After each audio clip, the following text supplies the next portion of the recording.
So you finally found that perfect home, the one you really like, and you crafted the perfect offer like we discussed in the last webinar. But you were not the only one, so unfortunately the listing agent got back and he told you or your agent, listen, we got multiple offers, so we would like to get your highest and best offer by, let's say, tomorrow at 6 p.m. That puts you in a really bad position because you do not know what the other offers are. So are you gonna keep your current offer and potentially lose the house for only $1,000 maybe? Or are you gonna go all into the highest you can afford and maybe pay way too much because the other offers were maybe just a little higher than yours? But again, you don't know. So what are you gonna do? Well, in this video, I'm gonna show you how I deal with that and how I saved my buyers thousands and thousands of dollars and we won the bid. In one instance, one of my clients were bidding on a condo and I was able to save her $40,000. She was willing to offer $40,000 more just to get the condo and I could save her 40 grand and we won the bid. So in this video, I'm gonna show you how to respond to a multiple offer situation where they want the highest and best bid, how to do it right, and how to not overpay. It still doesn't guarantee you win it because somebody else is maybe overpaying for the property, but at least it gives you your best shot without overpaying. So let's get right into it.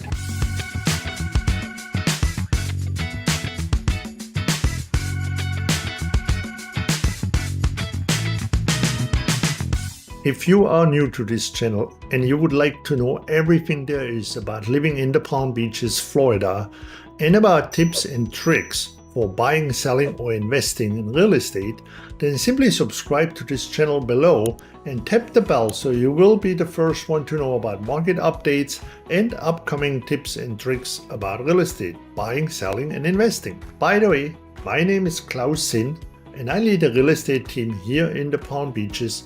And my team and I, we get texts, emails, phone calls every single day from people just like you. And we're loving it.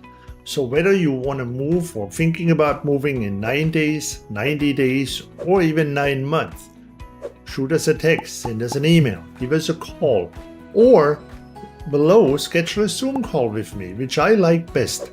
I would love to talk to you and give you answers to your questions and guide you through the process. So how do we handle a multiple offer situation? Well, the first thing we need to find out is if the listing agent represents the buyer. So I always call the listing agent in a multiple offer situation. Most of the time I get an email because they don't want to talk to me. So I got an email and the email usually says, hey, we've received multiple offers and we want the highest and best offer by tomorrow 6 o'clock. So my first action is going to be calling that listing agent and I say, listen, listing agent, I understand you have multiple offers. I only have one question. Are you representing any of the buyers in that transaction? So in other words, any of the offers you received, it's maybe one, it's maybe multiples, are you representing one of those buyers? And if the agent says, no, I do not, then I can go on from there. If the agent says, yes, I represent the buyer, at that point, I want to know if there is a discount forwarded to the seller because the listing agent pretty much has both sides of the transaction. And if that's the case, that puts me and my buyer in a disadvantage. So I need to know how much that difference is.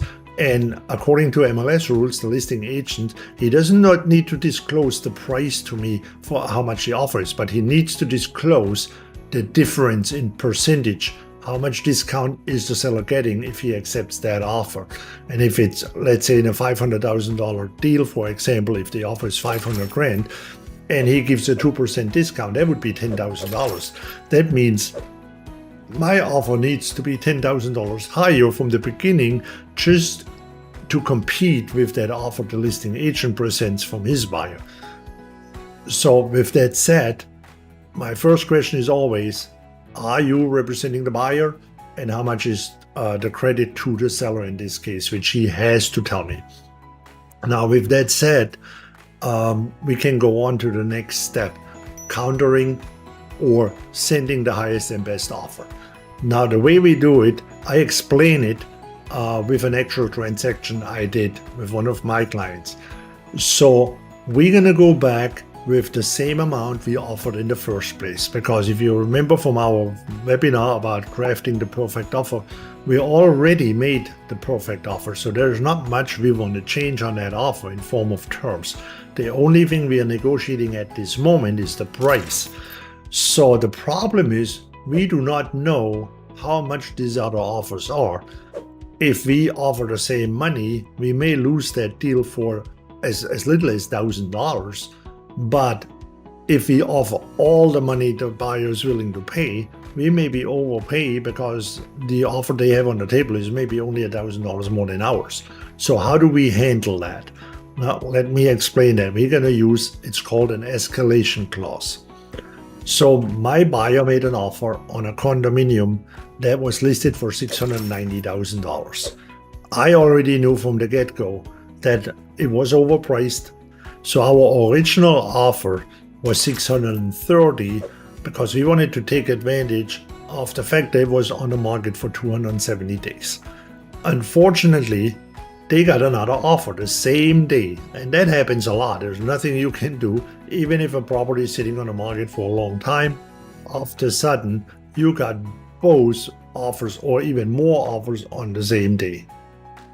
So anyway, we went in with 630, and the same day I got a message back from the listing agent. Hey, believe it or not, I know the property has been sitting on the market, but today I got actually another offer on that. So I got two offers.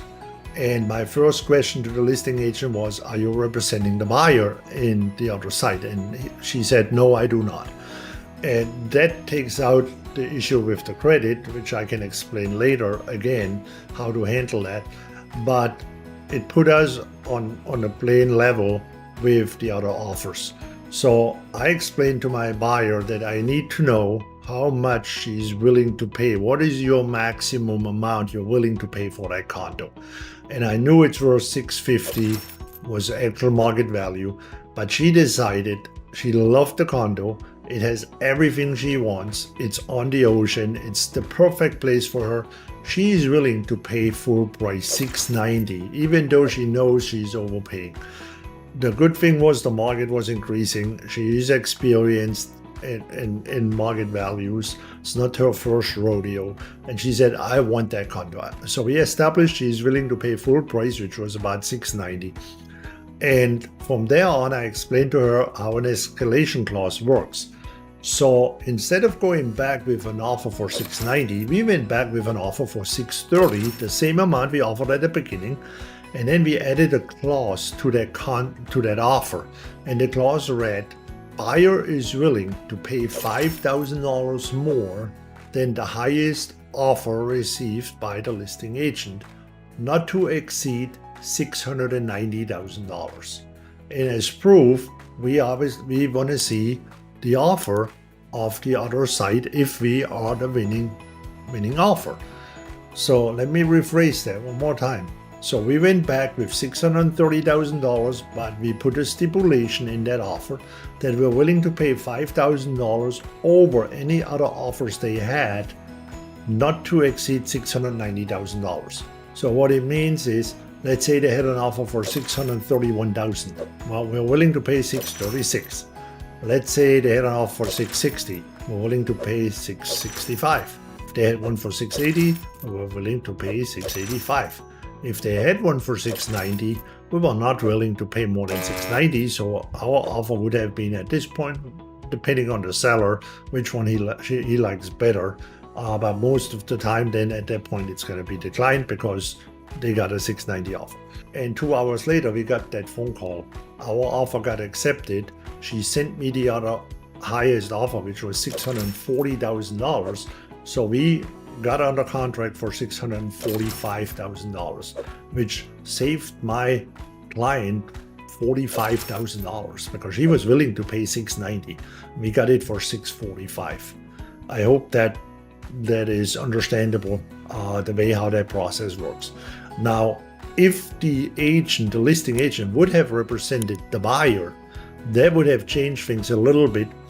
I would have changed the escalation clause, because if the listing agent represented the buyer, I needed to know the discount. Let's say the discount would have been 2%, just for giggles. Now 2% of our offer was $630,000. That would be $12,600. So I know we need to be $12,600 over our offer just to match the other offer for the seller. Now, if you don't understand that, let me try to explain it again. So if I use a 500,000 example, that's easier to understand. So let's say your offer is $500,000. That means the seller gets $500,000 minus his closing costs, right? So the listing agent also has an offer for $500,000. The seller gets $500,000 minus his closing costs. However, if the listing agent gives the credit, which he usually does, then the seller nets more money because he pays less closing costs, because he pays less commissions. So my offer needs to be increased by that amount. So I would simply go ahead and take that discount. As I said, the listing agent needs to disclose the percentage of that discount. So I would just take that discount in our offer. It was $500,000, for example, it would be $10,000. So I would add that to my escalation clause plus an additional sum. So I would say we'll pay $15,000 over the best offer you have. That doesn't mean that the best offer, if it's only two offers, it's easy. I know the other agent, the listing agent is the other guy. If there's multiple offers, then I don't know. Then you just need to bite the bullet. And in this case, I would say, okay, it's $15,000. That's $10,000 for the discounts plus $5,000 to the advantage for the seller. I would put that in my escalation clause. Still a lot better than paying full price, and it gives you the chance to win the bid against somebody else unless they are willing to offer full price from the get-go. Now, if the other agents have the same idea and they put in an escalation clause as well, then you simply play against the maximum price they put in versus yours. But I can tell you from experience with over 1,000 closings, very, very, very, very, very few agents use an escalation clause. I do not know why, but it's a huge advantage for you, the buyer. So in the future, if you run into that problem that your offer gets countered, tell your agent to use an escalation clause. So if you like the content in this video, then please give it a thumbs up. And if you would like to learn more about living in the Palm Beaches, Florida, or more tips and tricks about buying, selling, or investing in real estate, then simply subscribe to this channel below and tap the bell so you will be the first one to be notified when a new video is going to be posted. And whether you're thinking about moving in 9 days, 9 weeks, or 9 months, or you have a real estate question that bugs you, don't forget to call us or shoot us a text or send us an email, or even better, schedule a Zoom call with me, which I like best. I would love to talk to you and guide you to the next transactions or simply answer your questions. And with that said, I'll be back.